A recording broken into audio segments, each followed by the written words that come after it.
सच्चाई ये है कि अधिकांश ट्रेडर पैसे इसलिए गंवा देते हैं क्योंकि वे इस एक महत्वपूर्ण पैटर्न को समझ नहीं पाते। Swing failure.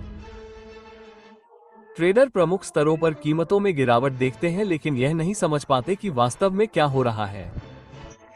नतीजतन वे खराब ट्रेड करते हैं, स्टॉप आउट हो जाते हैं या फिर हाई प्रोबेबिलिटी रिवर्सल को पूरी तरह से मिस कर देते हैं। लेकिन एक बार जब आप स्विंग फेल्योर पैटर्न को पहचानना और उसका सही इस्तेमाल करना सीख जाते हैं तो सब कुछ बदल जाता है।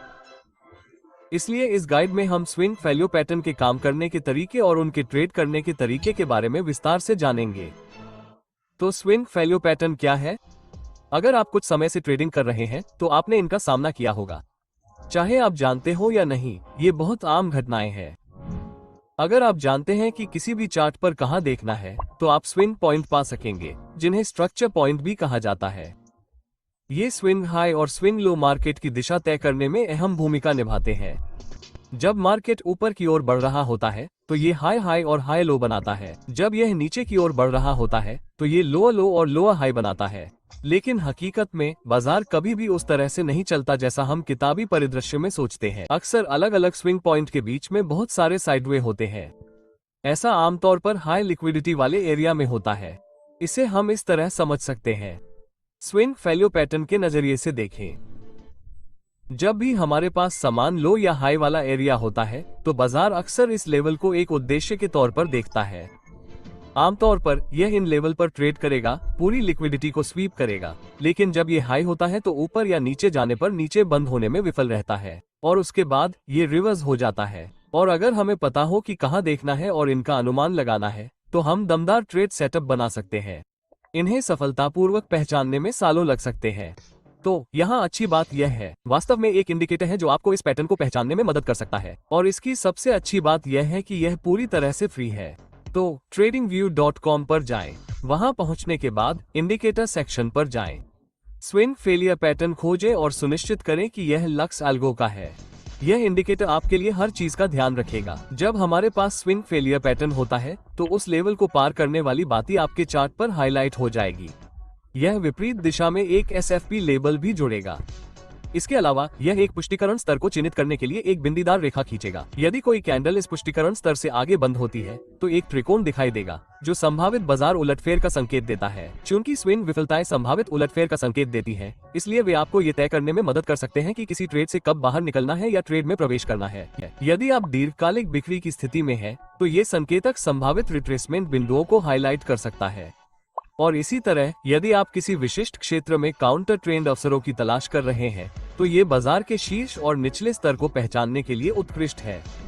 स्विंग संवेदनशीलता को समायोजित करने से आप बड़े स्विंग स्तरों का पता लगा सकेंगे और इससे संकेतों की संख्या कम होगी लेकिन सटीकता बढ़ेगी।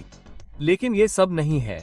वॉल्यूम सत्यापन सुविधा का उपयोग करके आप अपने सेटअप को और भी बेहतर बना सकते हैं। जब कोई विक स्विंग पॉइंट को तोड़ता है और एक SFP लेबल दिखाई देता है तो आप इसके महत्व को निर्धारित करने के लिए इस क्षेत्र के बाहर की मात्रा का विश्लेषण कर सकते हैं। तो उदाहरण के लिए मान लीजिए कि आप एक अपर ट्रेंडिंग मार्केट को देख रहे हैं और आप केवल खरीद संकेतों की तलाश करना चाहते हैं। अपनी सेटिंग्स में मंदी के स्विंग विफलताओं को अक्षम करके आपके पास वॉल्यूम सत्यापन फिल्टर का उपयोग करके केवल लंबे सेटअप रह जाते हैं। फिर आप स्विंग क्षेत्र के बाहर की मात्रा को कुल वॉल्यूम के 25% से कम रखने की आवश्यकता करके चयन को और भी परिष्कृत कर सकते हैं और परिणामस्वरूप कम संभावना वाले लोगों में शोर को समाप्त करने के बाद केवल अच्छे उच्च संभावना वाले संकेत ही रहेंगे। यह विधि आपको कमजोर डाउनवर्ड स्विंग की पहचान करने में मदद करेगी जो मजबूत रिवर्सल का कारण बन सकती है। यहाँ एक वास्तविक त्वरित उदाहरण है। हमारे पास एक बाजार है जो कुछ समय से बगल में चल रहा है और यह स्पष्ट रूप से एक रेंज बना रहा है। ध्यान दें कि कैसे कई सापेक्ष समान ऊंचाई है। ये देखने के लिए प्रमुख स्तर होने जा रहे हैं। यदि यहाँ एक स्विंग विफलता पैटर्न होता है तो यह एक ठोस व्यापार अवसर का संकेत हो सकता है।